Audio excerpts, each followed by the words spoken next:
नमस्कार दोस्तों, स्वागत है आपके अपने YouTube channel Amit Arya study centre में। दोस्तों आज हम क्लास 10 के मैथ के बहुपद यानी दो चैप्टर के बेसिक कॉन्सेप्ट को लेकर आए हैं, जो कि एग्ज़ाम के लिए काफ़ी इम्पोर्टेंट है। और इसी कॉन्सेप्ट के अनुसार यदि हम चैप्टर को सॉल्व करना चाहें तो बहुत ही आसान हो जाएगा। तो चलिए देखते हैं। तो यहाँ पर ये आपका दूसरा का चैप्टर के नाम है बहुपद यानी पोलिनोमियल्स, अध्याय 2 है। तो देखते हैं इसको सीखने से पहले कि आप बहुपद होता क्या है। ठीक है, बहुपद होता क्या है इसकी जानकारी के लिए सबसे पहले हम कुछ थिंग्स जान लेते हैं। तो चलिए देखते हैं। देखिए, सबसे पहले बहुपद में आपका चर राशि आता है। यानी चर राशि क्या होता है? तो चर राशि वह राशि होता है जिसका मान हमेशा बदलता रहता है, उसे आप चर राशि कहते हैं। ठीक है, उसे हम चर राशि कहते हैं। या फिर दूसरा का डिफिनेशन भी हम बोल सकते हैं कि अंग्रेजी के सभी अक्षरों को चर राशि कहते हैं या कहा जाता है। जैसे ABCD A to Z को हम चर राशि कहते हैं। ठीक है, उसके बाद सेकेंड पॉइंट आता है अचर राशि। तो अचर राशि क्या होता है? ये वह राशि होती है जिसका मान कभी नहीं बदलता, उसे क्या कहते हैं? उसे अचर राशि कहते हैं। या फिर हम यदि दूसरा डिफिनेशन दें तो गणित की सभी संख्याओं को या अंकों को ही हम क्या कहते हैं? अचर राशि कहते हैं। जैसे 0, 5, 7, 12, 20, 1000 जो भी है, ये टोटल डॉट डॉट डॉट जो भी है, सभी ये कहलाते हैं क्या? अचर राशि। ठीक है, अब ये तो 2 हुआ। चलिए अब आगे देखते हैं। अगला हमारा पॉइंट है बीजीय व्यंजक। बीजीय व्यंजक क्या होता है? तो देखिए, बीजीय व्यंजक होता है चर और अचर राशियों के मिश्रण। तो चर और अचर राशियों के मिश्रण को ही हम बीजीय व्यंजक कहते हैं या कहा जाता है। ठीक है, जैसे यहाँ देखिए, अभी हमने सीखा कि 2 अचर राशि है और A चर राशि, तो दोनों में मिश्रण हुआ है, गुणा का चिन्ह छिपा हुआ है। इसके बदौलत ये क्या हो जाएगा? बीजीय व्यंजक हो जाएगा। 5x ये भी अचर राशि है, ये चर है, तो दोनों का मिश्रण हुआ है, तो ये क्या हो जाएगा? ये बीजीय व्यंजक हो जाएगा। ठीक है, इसमें प्लस वाले भी हो सकता है, जैसे आप A+2 भी लिख सकते हो। ठीक है, ये भी आपका बीजीय व्यंजक ही है। चलते हैं नेक्स्ट पॉइंट पर। तो नेक्स्ट पॉइंट है आपका बीजीय व्यंजक का पद। देखिए दोस्तों, ये पहले जो बेसिक कंसेप्ट है आप नहीं जानोगे तो डायरेक्टली आप यदि बना लोगे, चैप्टर बना लोगे, लेकिन कोई पूछ देता है तो फिर क्रिटिकल वर्ड हो जाता है, थोड़ा मुश्किल हो जाता है। चलिए तो फिर इसको देखते हैं, बीजीय व्यंजक का पद क्या होता है। तो ध्यान से देखिएगा, कहता है कि किसी बीजीय व्यंजक में प्लस या माइनस के चिन्हों के द्वारा प्रत्येक भाग को बीजीय व्यंजक का पद कहा जाता है। यानी किसी भी बीजीय व्यंजक, आप अभी समझे कि बीजीय व्यंजक क्या होता है। चर और अचर राशि दोनों मिल जाती है, तो यदि आप चर और अचर राशि के साथ प्लस या माइनस के बीच में चिन्ह देते हैं तो उसी पद को, उससे विभाजित पद होते हैं, यानी अलग अलग बट जाते हैं, तो उसमें विभाजित प्रत्येक पद को ही बीजीय व्यंजक कहा जाता है। जैसे एग्जाम्पल के तौर पर हम ले तो 2x + 3, यानी देखिए ये आपका एक पद हो गया, ये 2 पद हो गया। ठीक है, यही बीजीय व्यंजक का पद है। तो ये पद कैसे हम पहचाने? प्लस या माइनस के चिन्हों द्वारा। जैसे देखिए इसमें है 12x² - 6x + 2, तो यहाँ से एक भाग बढ़ जाता है क्योंकि यहाँ माइनस लगा है, फिर यहाँ से एक भाग बढ़ जाता है क्योंकि ये प्लस लगा है। तो इस तरह से इसमें 3 पद हो गए हैं। ठीक है, तो बीजीय व्यंजक का वह पद होता है जो प्लस या माइनस चिन्हों के द्वारा जो व्यक्त किया जाता है, उसे बीजीय व्यंजक का पद कहते हैं। अब देखिए, इतना करने के बाद, इतना आपको सीखने के बाद अब आता है क्या? बहुपद। देखिए, इसको आप स्क्रीनशॉट भी ले सकते हैं। आप इसको स्क्रीनशॉट या नोट कर लेते तो अच्छा होता, कैसे कि इससे आपके क्वेश्चंस भी पूछे जाएंगे जो कि ज़्यादा इम्पोर्टेंट है। ठीक है, अब चलते हैं हम बहुपद के पास, यानी पोलिनोमियल्स के पास। तो देखते हैं पोलिनोमियल्स क्या होता है। देखिए ध्यान से, कहता है कि बहुपद यानी वह बीजीय व्यंजक जिसमें 2 या 2 से अधिक पद हो। क्या हो? 2 या 2 से अधिक पद हो। हमने बताया कि पद के पैसे पहचान करोगे या प्लस या माइनस चिन्हों के द्वारा। जैसे देखिए इसमें 2 पद है और इसमें 3 पद है, तो ये बहुपद कहलाएगा। 2 हो या फिर 2 से अधिक हो, तो 2 या 2 से अधिक यदि पद हो जाएगा किसी बीजीय व्यंजक में तो वो कहलाता है बहुपद। ठीक है, जिसमें उपस्थित, लेकिन एक बात और है, ये देखना जरूरी है, बार बार आपसे पूछ देगा कि निम्नलिखित में कौन बहुपद है, तो आपको थोड़ा दिक्कत हो जाएगी जब तक आप परिभाषा या फिर इसके अनुसार जानेंगे नहीं कि आखिर में बहुपद होता क्या है। ठीक है, तो वह बीजीय व्यंजक होता है जिसमें 2 या 2 से अधिक पद होता है, जिसका या जिसमें उपस्थित चर राशि का उच्चतम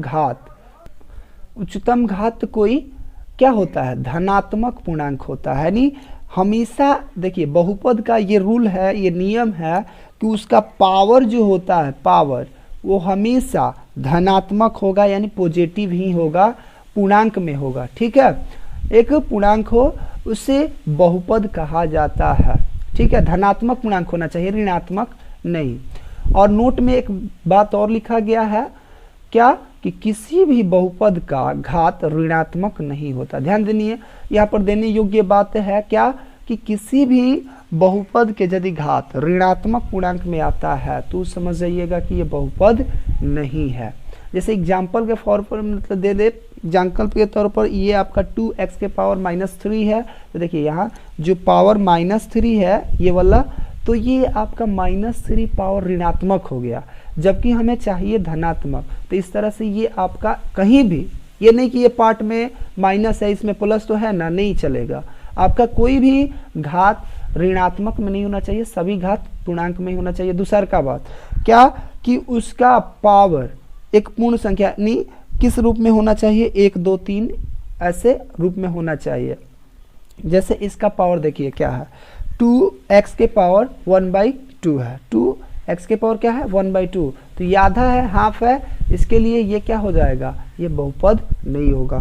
फिर से यहाँ पर देखते हैं तो 2 अंडर रूट 2t है प्लस 5 है, तो देखिए ये t जो है वो रूट्स के वजह से ये हाफ है, यानी t के पावर क्या है? मतलब t के पावर 1/2 है, जो कि ये इस प्रकार के भी बहुपद में नहीं चलते। ठीक है, अब इसके बाद ये देखिए इसमें भी क्या हो गया है?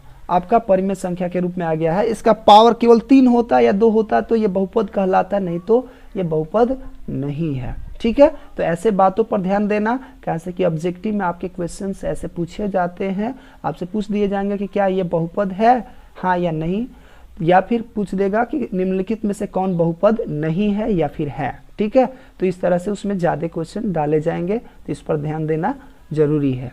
साथ ही कहता है ये सभी बहुपद नहीं है। क्यों? क्योंकि इसका घात यानी पावर 1 2 3 4 डॉट डॉट डॉट के रूप में नहीं है, यानी इसका पावर 0 कैसे हो सकता है?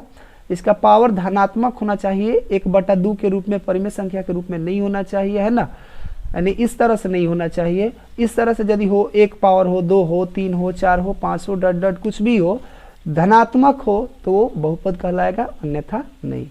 चलिए, जानकारी स्पष्ट हुई। अब आगे देखते हैं थोड़ा।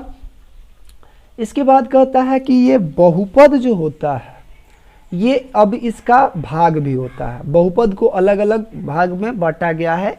जैसे हम घात के आधार पर ले तो बहुपद को 3 भागों में बांटा गया है, यानी बहुपद घात के आधार पर कितने प्रकार का होता है?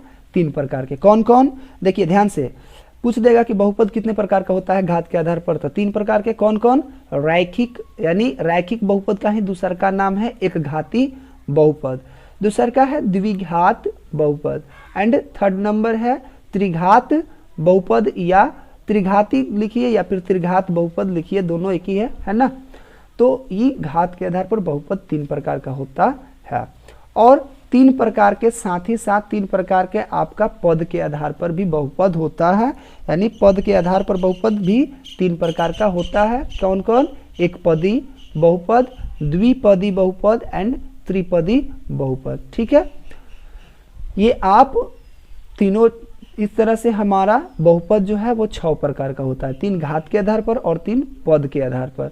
ठीक है, तो चलिए अब देखते हैं इन सभी के परिभाषा, रैखिक बहुपद, द्विघात बहुपद एंड त्रिघात बहुपद के क्या परिभाषाएं होती है, कैसे हम पहचानेंगे।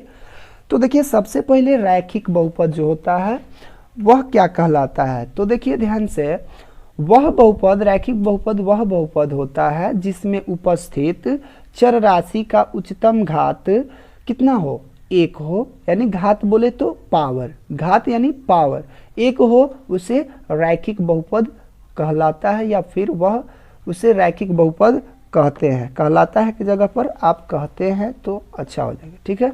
या फिर दूसरा का डिफिनेशन दे सटीक में, तो एक घात वाले बहुपद को रैखिक बहुपद कहते हैं। यानी किसी भी बहुपद का यदि घात एक है तो वो रैखिक बहुपद कहलाएगा या एक घाती बहुपद कहलाएगा। साथ ही साथ इसमें नोट क्या होता है, नोट बनाया गया है कि रैखिक बहुपद का साधारण या व्यापक रूप, ध्यान देना ये आपसे पूछा जाता है कि रैखिक बहुपद का साधारण या व्यापक रूप क्या होता है, ठीक है। तो आपका साधारण या व्यापक रूप ax प्लस बी होता है, ठीक है, जहां a x का गुणांक होता है, a जो है किसका गुणांक है, यानी x के साथ ही ना गुणा किया गया है a से, तब ना ax आया है, तो a जो है वो x का गुणांक है तथा b जो है वो अचर पद है। अचर पद मतलब यहाँ अंक होता है, 2 4 10 जो भी है अंक होता है, ठीक है। एक पॉइंट समझने योग्य है कि यहाँ a बराबर नॉट इक्वल टू 0, यानी ये जो x के साथ गुणा करोगे वो कभी भी 0 से गुणा नहीं हो सकता। यदि 0 से गुणा हो गया तो ये रैखिक बहुपद नहीं कहलाएगा, ठीक है, 0 यहाँ पर नहीं होना चाहिए, ठीक है। और उसके साथ ही साथ आपका एग्जाम्पल, जैसे एग्जाम्पल ले सकते हैं 2x प्लस 5 3x प्लस 1। अब यहाँ देखने योग्य, यहाँ x तो लिखा है लेकिन इसका पावर घात 1 यहाँ छिपा हुआ है, दिखाने की जरूरत नहीं है। यहाँ आपको समझना पड़ेगा कि किसी भी संख्या के पावर 1 छिपा रहता है, इसलिए दिखाना जरूरी नहीं होता। आपसे इसी तरह से क्वेश्चंस पूछे जाएंगे कि निम्नलिखित में से कौन रैखिक बहुपद है, तो जिसका घात 1 होगा वो रैखिक बहुपद होगा, ठीक है। आगे चलते हैं, व्यापक रूप आप लोग याद रखिएगा ax प्लस बी होता है, ठीक है। अब चलते हैं सेकंड नंबर द्विघात बहुपद के पास। तो द्विघात बहुपद वह बहुपद होता है जिसमें उपस्थित चर राशि का उच्चतम घात 2 हो, उसे द्विघात बहुपद कहते हैं, या फिर 2 घात वाले बहुपद को ही द्विघात बहुपद कहते हैं। यानी जिस बहुपद का घात 2 हो जाए उस बहुपद को हम द्विघात बहुपद कहते हैं। उच्चतम घात इसलिए लिखा गया है कि कहीं भी हो, आगे हो पीछे हो, कहीं भी हो, उच्चतम यानी सबसे ज्यादा पावर 2 ही होना चाहिए तो वो द्विघात होगा, 1 होगा तो रैखिक होगा। और नोट में, नोट को देखना बहुत जरूरी है, कैसे इसी से आपसे क्वेश्चंस पूछे जाते हैं, ठीक है। अब देखिए ध्यान से, नोट में लिखा गया है क्या कि द्विघात बहुपद का साधारण या व्यापक रूप, सबका व्यापक रूप आप लोग याद कर लेना ताकि आपको कोई कंफ्यूजन ना हो, आपसे कोई भी क्वेश्चन मिस ना हो। तो देखिए इसका व्यापक रूप होता है ax² plus bx plus c होता है, ठीक है। अब ये जहां a जो होता है वो x² का गुणांक है, गुणांक क्या होता है, गुणा किए अंक को गुणांक कहा जाता है। तो देखिए x² में कितना से गुणा हुआ है, a से, इसलिए x² जो है उसका गुणांक क्या है, a है, और b जो है वो x का गुणांक है, ठीक है, और c है, इसमें किसी भी संख्या से मतलब चर राशि से नहीं गुणा किया गया है, इसलिए ये अचर पद है, ठीक है। लेकिन हमने लिखा है a बराबर नॉट इक्वल टू 0, यानी कभी भी संख्या में यहाँ 0 नहीं होगा। क्यों, क्योंकि मान के चलो यहाँ 0 में यदि हम x² से गुणा कर देते हैं तो ये टोटल तो 0 हो जाएगा ना, तो 0 प्लस bx प्लस c, तो इसका पावर कहाँ उच्चतम घात 2 हुआ, तो ये कैसे द्विघात बहुपद होगा, इसलिए हमारा जो a होगा वो कभी भी 0 के बराबर नहीं हो सकता, ठीक है। हाँ, ये दोनों हो सकता है, ये दोनों 0 हो जाए तो भी कोई दिक्कत नहीं है, ये वाला नहीं होना चाहिए, ठीक है। तो आगे बढ़ते हैं, देखिए एग्जाम्पल के तौर पर ले ले क्या, 2x² प्लस 2x प्लस 5, देखिए तो उच्चतम घात कितना है, 2 है, या फिर 5a² प्लस 3k प्लस 9, ये भी क्या है, आपका द्विघात बहुपद ही है। तो चलते हैं अब त्रिघात बहुपद के पास। ध्यान देना, त्रिघात बहुपद कहलाता है क्या कि वह बहुपद जिसमें उपस्थित चर राशि का उच्चतम घात कितना हो, 3 हो, उसे त्रिघात बहुपद कहते हैं, या फिर 3 घात वाले बहुपद को त्रिघात बहुपद कहते हैं। तो ध्यान दीजिए, ये तीनों घात के आधार पर बहुत मतलब बहुपद जो है वो बहुत आसानी से याद कर सकते हो, क्या, रैखिक, जिसका घात 1 हो, द्विघात जिसका घात 2 हो, त्रिघात जिसका घात 3 हो। रैखिक यानी 1, द्विघात मतलब 2 और त्रिघात मतलब 3। तो घात आपको देखकर पकड़ लेना है। अब उसके बाद नोट त्रिघात के लिए है कि इसका साधारण या व्यापक रूप जो होता है वो ax³ plus bx² plus cx plus d होता है। अब ये जहाँ ax के q का है गुणांक है, b x² का गुणांक है और c अचर पद है, नहीं c x का गुणांक है और d अचर पद है आपका। ठीक है, यहाँ भी आपको लिखा गया है a बराबर नॉट इक्वल टू 0। क्यों? क्योंकि यदि a से गुणा करा दिया जाए वहाँ 0 से तो वो q नहीं रह पाएगा, जिसके कारण वो त्रिघात बहुपद नहीं कहला सकता। अब इसके बाद चलते हैं पद के आधार पर बहुपद वाले को देखते हैं। डिफाइन मतलब डिफिनेशन के अनुसार इसको भी देखते हैं। एक पदी बहुपद यानी एक पद वाले बहुपद को ही एक पदी बहुपद कहते हैं। यानी जिस बहुपद में केवल एक ही पद हो उस बहुपद को एक पदी बहुपद कहा जाता है। साथ ही साथ इसका व्यापक रूप ax या -by या cx dx px कुछ भी दे लो, आप ऐसे भी ले सकते हो 2x 5x -2x अलग अलग करके। तो ये सभी क्या है? आपका एक पदी बहुपद है। जैसे एग्जाम्पल हमने लिया है 6x² या फिर x² बट्टा में 6, ये सभी आपका एक पदी बहुपद है। नेक्स्ट देखते हैं द्विपदी बहुपद के। द्विपदी बहुपद क्या होता है? तो दो पद वाले बहुपद को द्विपदी बहुपद कहते हैं। आप लोग इसको नोट कर ले तो अच्छा होगा, कैसे कि आपको इस तरह से हमें नहीं लगता कि कोई आपको बताया होगा, तो ये आपके लिए बहुत इम्पोर्टेंट है। और इसको यदि जान जाते हो तो आने वाले जो भी चैप्टर में क्वेश्चंस होंगे बहुत ही आसानी से आप कर सकते हो। ऑब्जेक्टिव भी आप बहुत ही आसानी से कर सकते हो, आपको कोई भी डाउट नहीं होगा।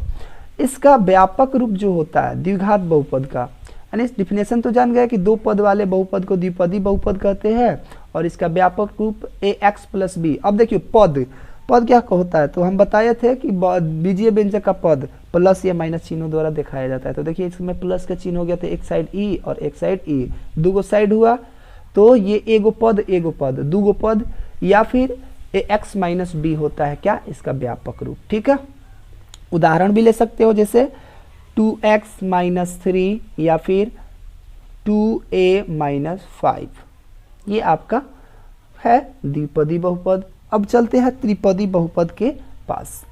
तो त्रिपदी बहुपद क्या होता है? तो तीन पद वाले बहुपद को त्रिपदी बहुपद कहते हैं।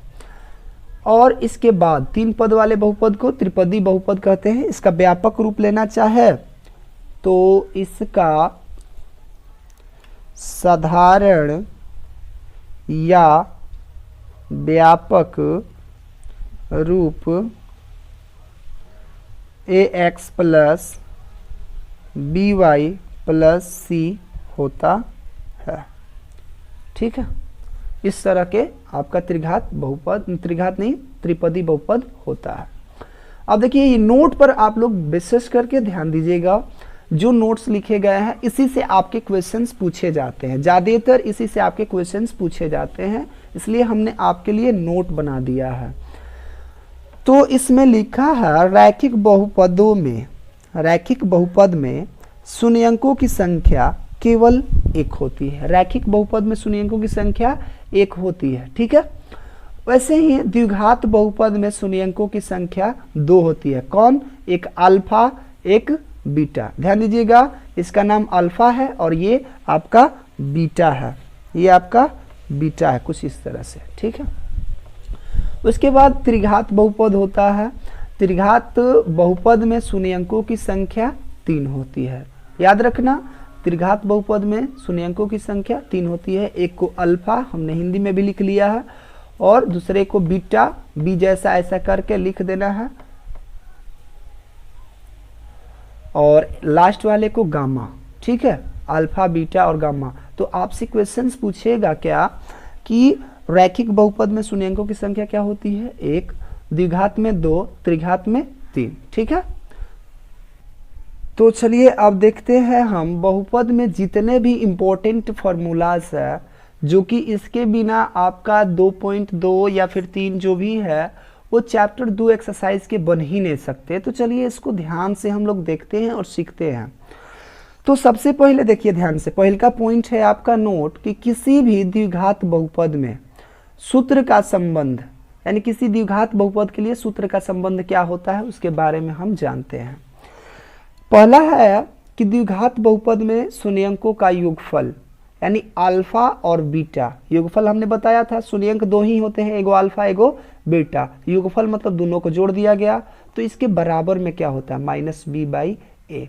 अब b क्या होता है, तो हमने बताया था कि द्विघात बहुपद में b जो होता है वो किसका गुणांक होता है, b x का गुणांक होता है और a एक्स स्क्वायर का गुणांक होता है। तो अथवा में भी हम कह सकते हैं कि माइनस एक्स का गुणांक बट्टा में एक्स स्क्वायर का गुणांक। ध्यान देना, आपसे पूछ देगा कि द्विघात बहुपद में अल्फा प्लस बीटा बराबर क्या होता है, तो अल्फा प्लस बीटा बराबर क्या होगा माइनस बी बाई ए होता है। ठीक है, माइनस बी बट्टा ए होता है। क्या शून्यंकों का योगफल का है या फिर अल्फा प्लस बीटा का है, तो आपका यही सूत्र हो जाएगा। ठीक है, नेक्स्ट इसके बाद सेकेंड नंबर दिया है कि द्विघात बहुपद में शून्यंकों का गुणनफल। ये तो योगफल सूत्र था, ध्यान रखना ये योगफल सूत्र कहलाता है और ये आपका गुणनफल यानी शून्यंकों का गुणनफल। तो हम जानते हैं शून्यंक दो ही, एगो अल्फा एगो बीटा। अब कह रहा कि अल्फा और बीटा में गुणा करने पर किसके बराबर होता है, तो सी बटा ए के बराबर होता है।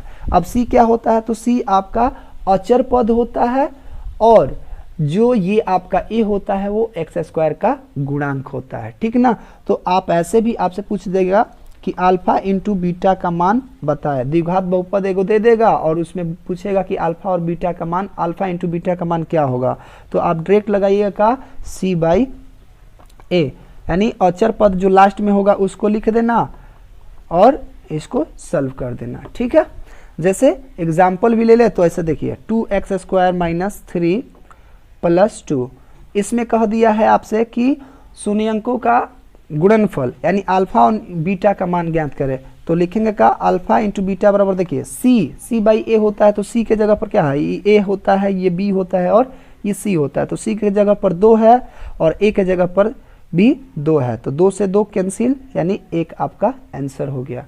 वही आपका यदि योगफल पूछ देता तो क्या होता है माइनस बी बाई ए। तो देखिए माइनस बी के जगह पर क्या है माइनस 3 है, तो माइनस 3 के जगह पर हमने क्या लिखा, तो हमने माइनस लिख दिया सूत्र के लिए और 3 बी का भी माइन है माइनस ए में बट्टा में ए के वैल्यू 2 है। अब देखिए माइनस माइनस क्या हो जाएगा प्लस बट्टा में 2, तो ये 3 बट्टा 2 हो जाएगा। इस तरह से आपसे क्वेश्चन पूछेगा, बहुत ही आसान हो जाएगा यदि आप कंसेप्ट के साथ, धैर्य के साथ और धीरे धीरे इसको समझना चाहें तो। चलिए अब नेक्स्ट देखते हैं। हाँ, आपसे पूछ देता है ऐसे ही कि शून्यंकों का योगफल सूत्र बताया, गुणनफल सूत्र बताया, तो इसको आप लोग याद रखना। आगे चलते हैं नोट नंबर 3 पर। इसमें बता रहा है कि यदि किसी द्विघात बहुपद में, ध्यान देना, किसी भी द्विघात बहुपद में दोनों शून्यंक अल्फा और बीटा का मान योग तथा गुणनफल के रूप में दिया हो तो द्विघात बहुपद निम्न सूत्र से ज्ञात किया जाता है। द्विघात बहुपद को हम निम्न सूत्र से ज्ञात कर सकते हैं। यानी कह क्या रहा है, देखिए पहले क्वेश्चन को समझना है। यानी आपसे कह देगा जिस तरह से आपने ये निकाल लिया ना, शून्यंकों का गुणनफल कितना 1 और योगफल 3 बट्टा 2, तो कह देगा ऐसे दे देगा कि शून्यंकों का योगफल बराबर इतना, गुणनफल बराबर इतना है। तो द्विघात बहुपद यानी इस तरह के एक बहुपद हमें प्राप्त होगा, वो बहुपद निकाल के हमें बताइए। तो देखिए ध्यान से हम किस तरह से बना सकते हैं। जैसे आपको करना क्या है कि द्विघात बहुपद बराबर सूत्र होता है एक्स स्क्वायर माइनस शून्यंकों का योगफल गुणे, यहाँ गुणा का चिन्ह छिपा रहता है, देना जरूरी नहीं है, इंटू एक्स प्लस शून्यंकों का गुणनफल। ठीक है, यानी द्विघात बहुपद बराबर होता है x square minus alpha plus beta into x plus alpha into beta. देखिए इस पर हम क्वेश्चन को भी सॉल्व करना चाहे तो ध्यान से देखिएगा। एक्स स्क्वायर अभी हमने बनाया था इसके ऊपर कि अल्फा जोड़ बीटा का मान हमें कितना आया था 3 बट्टा 2, तो यहाँ लिख देंगे क्या 3 बट्टा 2 और उसके बाद गुणा कराना है x से, तो x हो जाएगा ऊपर प्लस अल्फा इंटू बीटा का मान कितना आया था 1, यहाँ भी आपका आंसर हो जाएगा। और नहीं तो इसके बट्टा में लेके बट्टा पर जोड़ करके भी निकाल सकते हो, इतना भी आंसर हो जाएगा, नहीं तो सबके बट्टा पके जोड़ करके बराबर में 0 रख के आप मान निकाल सकते हो। ठीक है, चलिए अब आगे देखते हैं। ऐसे आपके लिए मैं एक्सरसाइज में भी बताऊंगा इसके बारे में। अब ध्यान दीजिए, इसमें त्रिघात बहुपद में अब चलते हैं। अभी तो द्विघात बहुपद के इतने फार्मूलेज थे, इन सभी फार्मूलोज को आप लोग लिख लीजिएगा ताकि आपको कोई भी कंफ्यूजन ना हो। तो चलिए अब देखते हैं त्रिघात बहुपद में। सबसे पहले त्रिघात बहुपद के हमने साधारण या व्यापक रूप उसमें भी लिख दिया था, यहाँ भी लिख दिए हैं। अब त्रिघात बहुपद की शून्यंकों की संख्या 3 होती है, ये मैंने पहले ही बता दिया था, अल्फा, बीटा और गामा। लेकिन अब चलते हैं क्या कि किसी भी त्रिघात बहुपद का योगफल जो होता है, त्रिघात बहुपद में हमने तो जान गया क्या कि शून्यंक 3 होते हैं, एक अल्फा, बीटा और गामा। तो फिर कहता है कि चलिए त्रिघात बहुपद बराबर 3 गो शून्यंक होते हैं तो इनका योगफल क्या होता है, यानी अल्फा और बीटा और गामा को जोड़े तो किसके बराबर होगा, तो -b/a के बराबर होगा। किसके बराबर होगा, -b/a। तो हमने बताया था व्यापक रूप में कि b क्या होता है, a क्या होता है। b जो होता है वो x² का गुणांक होता है और a जो होता है x³ का गुणांक होता है। या फिर इस सूत्र को याद करो, या फिर ऐसे भी समझ सकते हो कि माइनस, ध्यान देना माइनस लगाना जरूरी होता है, नहीं तो गलत हो जाएगा। आपका सूत्र ही है x² का गुणांक, यानी x² का गुणा का अंक जितना भी होगा उसमें x³ के जितना गुणा का अंक है उसे भाग दे दो, आपका आंसर आ जाएगा। ठीक है, जैसे सपोज दैट हमने ले लिया ऐसे। लेकिन इसमें आपका सबसे पहले दिक्कत ये हो जाएगी, जैसे देखो x³ + 3x² + 2x + 5। ठीक है, हमें ये अल्फा, बीटा और गामा का मान बताना है। तो हम जानते हैं क्या होता है, -b/a होता है। तो b के जगह पर क्या है, ये x² का गुणांक है ना 3, तो लिखेंगे का कि माइनस, सूत्र के लिए माइनस, तो माइनस, उसके बाद 3 है तो 3, और उसके बाद a किसका गुणांक होता है, q का, x³ का, तो a 2 है। तो हमारा आंसर हो गया ये। समझ गए, बहुत ही आसान है। इससे हर एक बार क्वेश्चंस आपसे पूछे जाएंगे, ऐसे ही क्वेश्चंस पूछे जाते हैं। चलिए देखते हैं त्रिघात बहुपद के शून्यंकों का गुणनफल जो होता है वो किसके बराबर होता है, इसके बारे में हम लोग जानेंगे। तो alpha into beta into gamma, 3 गो शून्यंक होते हैं, अल्फा, बीटा, गामा, यानी कहता है तीनों में यदि गुणा करा दिया जाए तो किसके बराबर होगा, तो -d/a के बराबर होता है। अब देखिए ध्यान से, इससे ही हम समझ सकते हैं। ठीक है, तो इसको देखते हैं। देखिए d/a है ना, तो यहाँ पर ये वाला जो है आपका a होता है, ये आपका b होता है, ये c होता है और ये d होता है। तो d का मान 5 है, हमें माइनस सूत्र के लिए लगाना है, लिख दिया मैंने। उसके बाद a का वैल्यू क्या है, 2 है, तो -5 बट्टा क्या हो जाएगा, 2 हो जाएगा। किसका मान, alpha into beta into gamma के बराबर हो जाएगा। ठीक है, चलिए नेक्स्ट देखते हैं। इसका ये सूत्र लिख लोगे क्या कि त्रिघात बहुपद के योगफल सूत्र ये वाला है, गुणनफल सूत्र ये वाला है, अचर पद बट्टा में x³ का गुणांक। अब कहता है कि alpha into beta, beta into gamma और गामा इंटू अल्फा बराबर क्या होता है, तो c/a, यानी x का गुणांक बट्टा में x³ का गुणांक होता है। यह सूत्र आप लोग याद रखिएगा, कैसे कि ऑब्जेक्टिव क्वेश्चंस में पूछा जाएगा कि इतना बराबर क्या होता है। ठीक है, तो ऐसे भी क्वेश्चंस पूछे जाएंगे तो c/a। अब देखिए इससे भी निकाल सकते हो, c के जगह पर क्या है, 2 है और a के जगह पर भी 2 है, तो 2 से 2 कैंसिल हो गया, 1 हो जाएगा। किसका मान, alpha into beta into gamma और गामा इंटू अल्फा के मान आपका ये हो जाएगा क्या, 1। अब त्रिघात बहुपद में अल्फा, बीटा तथा गामा का मान दिया हो, तो जब आपका त्रिघात बहुपद में अल्फा, बीटा, गामा का मान दिया हो तब त्रिघात बहुपद बराबर सूत्र पूछ देता है, या फिर त्रिघात बहुपद ज्ञात करने के लिए सूत्र पूछ देता है।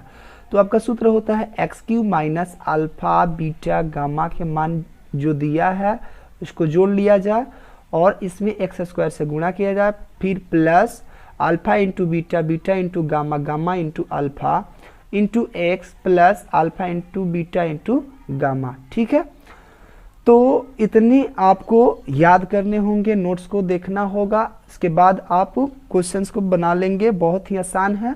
तो वीडियो को अंत तक देखने के लिए बहुत बहुत धन्यवाद। यदि वीडियो पसंद आए तो लाइक, सब्सक्राइब एंड दोस्तों के साथ शेयर कीजिए। ठीक है, थैंक यू।